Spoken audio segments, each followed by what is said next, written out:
नमस्कार। आप सभी को करवा चौथ की हार्दिक शुभकामनाएं। और आज हम करवा चौथ की कथा सुनाने जा रहे हैं। करवा चौथ कार्तिक मास में आती है और ये सभी महिलाएं लड़कियां सभी उपवास करती हैं। और जो विवाहित होती है वो अपने पति की लंबी उम्र के लिए, और जो अविवाहिता होती है वो अपने भाई के लिए या अपने अच्छे वर के लिए इसका उपवास करती है।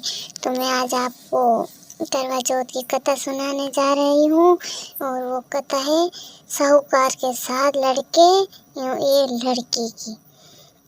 तो अब हम अपनी कहानी शुरू कर रहे हैं। उससे पहले श्री गणेशाय नमः।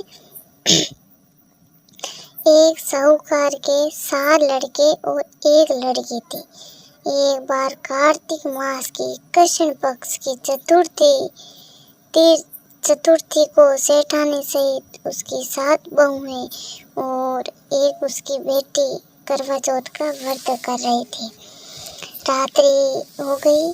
रात्रि के समय जब साहूकार के सभी लड़के भोजन करने बैठे तो उनको अपनी बहन से भी भोजन कर लेने को कहा। उनकी इकलौती बहन थी, इसके लिए उसको भी याद किया।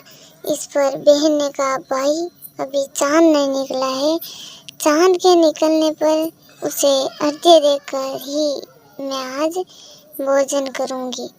साहूकार के बेटे अपनी बहन से बहुत प्रेम करते थे क्योंकि उनकी इकलौती बहन थी। उन्हें अपनी बहन को भूख से व्याकुल चेहरा दे बहुत दुख हुआ। साहूकार के बेटे नगर के बाहर चले गए और वहाँ एक पेड़ पर चढ़कर अग्नि लगा दी। पेड़ के ऊपर चढ़कर अग्नि लगा दी। घर वापस आकर उन्होंने अपनी बहन से कहा, देखो बहन, चांद निकल आया है, अब तुम उन्हें अर्घ्य देकर भोजन ग्रहण करो।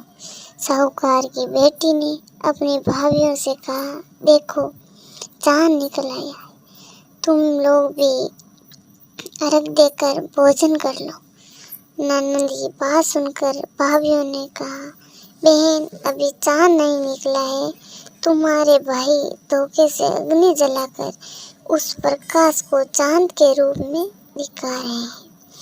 साहूकार की बेटी अपनी भाभियों की बात को अनसुनी करते हुए भाइयों द्वारा दिखाए गए चांद को अर्घ्य देकर भोजन कर लिया।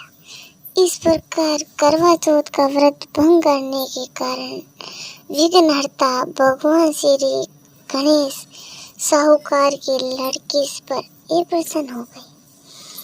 गणेश जी की प्रसन्नता के कारण उस लड़की का पति बीमार पड़ गया और घर में बचा हुआ सारा धन उसकी बीमारी में लग गया।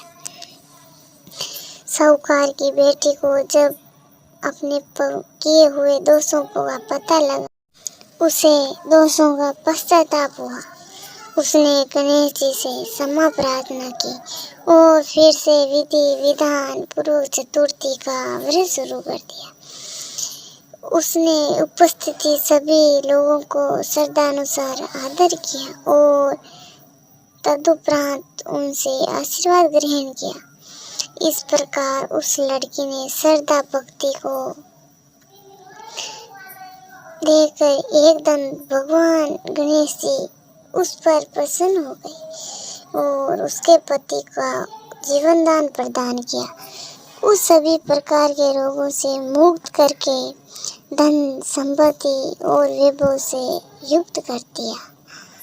इस प्रकार उन 7 भाइयों की इकलौती बहन की कहानी थी और इसी कारण सभी माताएं बहनें जो भी उपवास कर रही है वो कहानी को ज़रूर सुने। और ये हमारे करवा चौथ की कहानी थी, इसलिए जो कहानी सुन रहे हैं उन सबों को भी गणेश भगवान इसी प्रकार से प्रसन्न हो। बोलो करवा चौथ मैया की जय। धन्यवाद दोस्तों। और भी कहानियाँ सुनने के लिए हमारे चैनल के सब्सक्राइब बटन को दबाना।